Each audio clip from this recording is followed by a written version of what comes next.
ini, sahabat pernah mendengar istilah politik divided, business united. Politik itu membelah, kalau bisnis menyatukan. Karena itu kita harus memahami politik agar selalu waspada tidak terbawa arus politik. Politik dengan memanfaatkan kekuatan geografi suatu negara namanya geopolitik. Baik membangun kekuatan politik dalam negeri maupun luar negerinya. Dengan melihat kekuatan tersebut, barulah negara tersebut kalau pemimpinnya visioner, berani, dan jago strategi bisa membuat negaranya berdaulat, kuat, disegani lawan, dicintai kawan. Venesia membuktikan posisi strategisnya untuk menjadikan negara kuat di abad pertengahan di Eropa dulu. Lalu itu hanya sebagai misal. Lalu negara yang pintar mengendalikan kekuatan laut dan darat wilayahnya, seperti halnya Turki dari zaman Ottoman hingga Erdogan saat ini, pintar memainkan kekuatan negaranya, karena itu Turki menjadi negara besar. Singapura juga jago banget memanfaatkan kekuatan geografinya. Juga Israel di tengah musuhnya dunia Arab, dia memainkan kekuatan Eropa dan Amerika sebagai penyeimbang lawannya negara-negara Arab tersebut.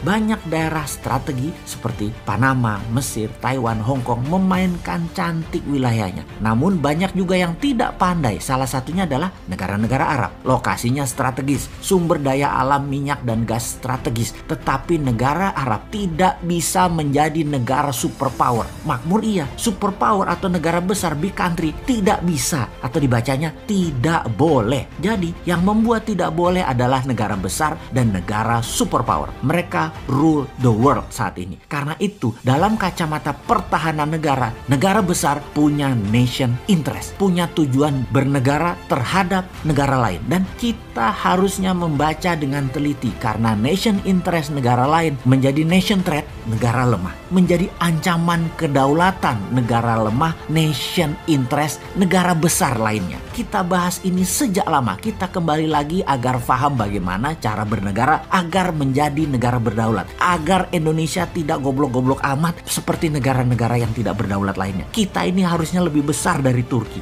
lebih besar dari Singapura, lebih besar dari negara-negara Eropa. Harusnya. Pertama, apa yang harus kita pelajari? Pertama, kita pelajari nation interest setiap negara yang berhubungan dengan Indonesia. Paling besar itu siapa? Maka kalau kita ambil top 3, mereka adalah negara Singapura, Tiongkok, dan Amerika. Tiongkok punya banyak agenda. Satu, karena penduduknya besar. 1,5 miliar manusia yang harus dikasih makan, dikasih sarana kesehatan, dikasih sarana lainnya. Kedua, Amerika yang lapar dengan kekayaan atau pemuja materialisme dan kekuasaan. Terakhir, Singapura yang sesungguhnya tidak ingin mencaplok, tapi ingin hidup damai makmur dengan menggunakan strategi semua teman. Namun tersering mengambil keuntungan terbanyak ya Singapura itu. Buktinya harta terbanyak di ASEAN ada di Singapura. Orang Indonesia juga kalau kaya juga taruh uangnya di Singapura. Kembali ke asalnya. Nation interest Tiongkok nih ya, agar banyak negara suka dengan Tiongkok adalah pertama dengan banyaknya giving, banyak memberi. Kemudian negara yang ditarget dikampanyekan bagusnya Tiongkok, dipropaganda, dan media setempat di negara tersebut dibayar kalau perlu, lengkap dengan buzzer-buzzernya. Bisa ribuan orang berada di sebuah negara hanya membuzzer kecanggihan Tiongkok lewat konten sosmed seperti IG, WA, lewat TikTok, dan banyak lagi. Setiap hari diproduksi video dan berita dipotong-potong yang indah-indah dan disebar agar negara tersebut terpesona dengan Tiongkok. Jangan tanya media mainstream, digarap sejak lama. Film Hong Kong, film-film dinasti Tiongkok lama sudah diedarkan dan digencarkan, bahkan masuk ke Hollywood. Sejarah tulisan tentang Tiongkok digarap rapih.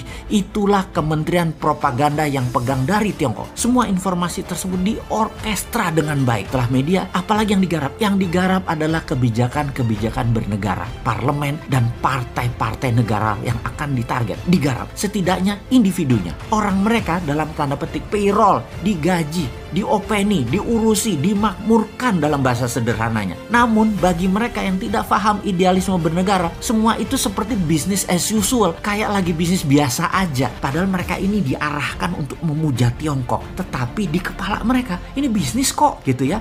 Karena pendekatan yang dipakai dalam menjalankan strategi Tiongkok adalah menggunakan economic approach. Karena itu pejabat nggak kerasa, rakyat banyak yang nggak kerasa dikuras, padahal hartanya dalam jangka panjang akan musnah itu aset bernegara di Indonesia. Sungguh, Tiongkok itu butuh sumber daya alam suatu negara. Dia akan sikat dengan berbagai cara. Dan terakhir biasanya adalah dengan membangun aliansi kepada banyak pemimpin daerah dan pemimpin pusat di mana mereka ikut bermain. Modali mereka, kalau perlu menangkan mereka agar dapat jabatan tersebut. Semua terorkestra rapih, perlahan, jangka panjang sehingga tidak terasa. Jangankan tidak paham, yang paham pun bisa terlena karena halusnya propaganda dan cara mereka bermain. Tahu-tahu aset negara habis saja. Setelah itu kita dilepeh deh. Ibarat lonte sudah habis dipakai ya ditinggal.